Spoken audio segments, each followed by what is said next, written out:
Assalamu alaikum warahmatullahi wabarakatuh. Kabajamtootaa fi hordoftoota Quraa Oro ashama harka fuuni hordoftoonni amantii bira viidiyoo biraa qabadee deebi'eetiin jira. Baharii fi Fatiyaan wal fixaa jiranii jechuudha.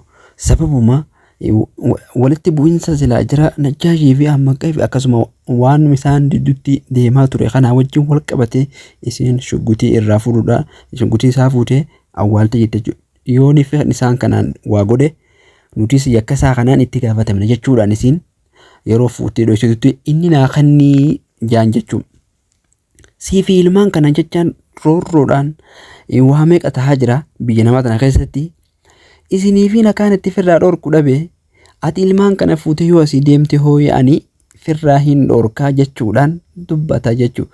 Silaa ati ilmaan kana fuutee asii deemtu taate arraan tana roorroon dilluqunii fi miidhaan takka illee narraan geessu jechuudhaan hedduu tokko aaree dubbata jechuudha.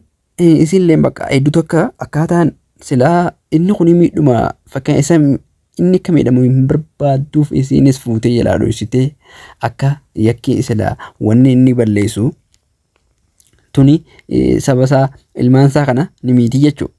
Sanaafuu arraan tana inni yoo ka'ee jara kana dhee qabanii hidhamaa waa meeqaatu dubbata. Kanaafuu isin dhoksitee irraa fuutee gandatti awwaaltee jirti. Inni meeshaa tana kanatu malee jaanii jechuudha.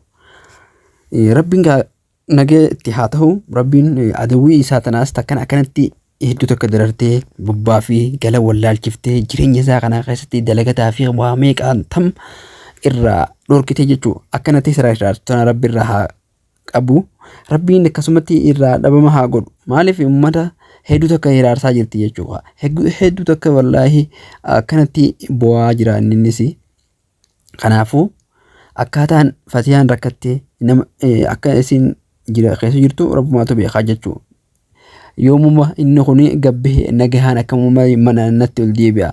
Deebi'ee yoo keessa kana ala bahus akkamumatti nagahaan natti ol deebi'a jechuudhaan hedduu tokko yaadda waallee jirti jechuu isin. Maaliif haalli uummanni ittiin irratti oofaa jiru kun hedduu tokko ulfaataadhaas hedduu tokko hamaadhaas. Kanaafuu hedduu tokko isaan jireenya kana keessatti hedduu tokko cinqu. Dararaa hamaa irraan gahaa waan jiraniif adawwii isaa tana Rabbi irraa haa qabu jenna. Kabajamtoota fi hordoftoota kiyya hanga viidiyoo biraatiin walitti deebinutti assalamu alaikum warahmatullahi wabarakatuh.